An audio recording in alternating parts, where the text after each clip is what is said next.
सुनाबी एक बहुत पुरान रचना ऐसा 4 साल पहले मिथिलावासी बहुत रास आशीर्वाद देने भाई सजानंद जी के रचना सुनाबी। बेटा बिलख रहल अछि बिना कने बजबियो, हाँ ज्ञानक दीप जरबियो। बेटा बिलख रहल अछि बिना कने बजबियो, ज्ञानक दीप जरबियो।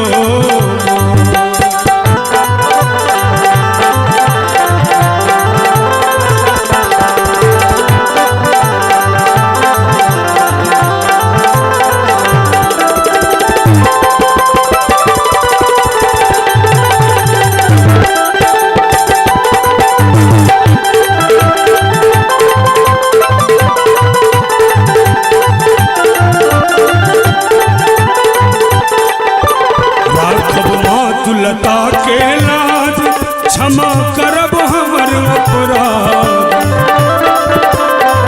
ये राघव मातुलता के लाज क्षमा करब हमर अपराध। जननी विद्या के रे आचरण उठबियो, ज्ञानक दीप जरबियो। बेटा बिलख रहल अछि बिना कने बजबियो, ज्ञानक दीप जरबियो।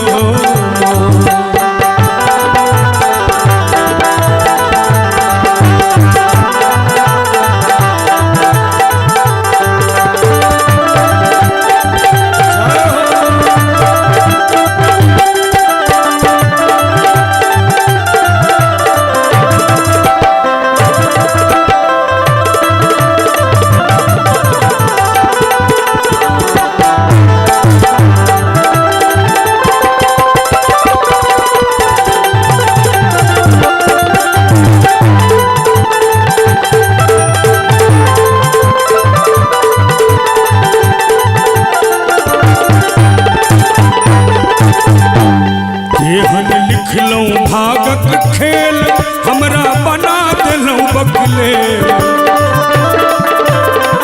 केहन लिखलौं भागक खेल हमरा बना देलौं बकले, हमरा बना देलौं बकले।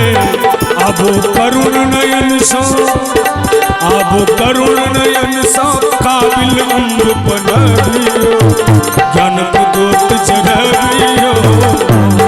बेटा बिलख रहल अछि बिना कने बजबियो, ज्ञानक दीप जरबियो।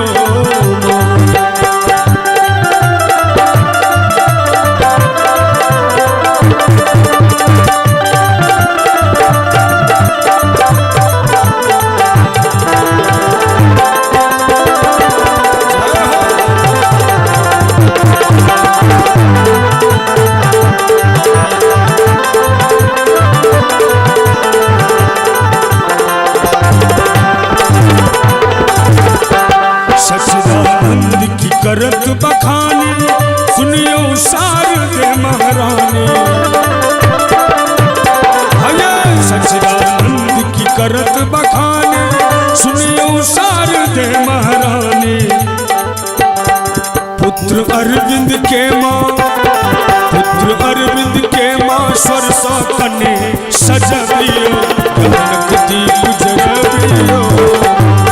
बेटा बिलख रहल अछि बिना कने बजबियो, ज्ञानक दीप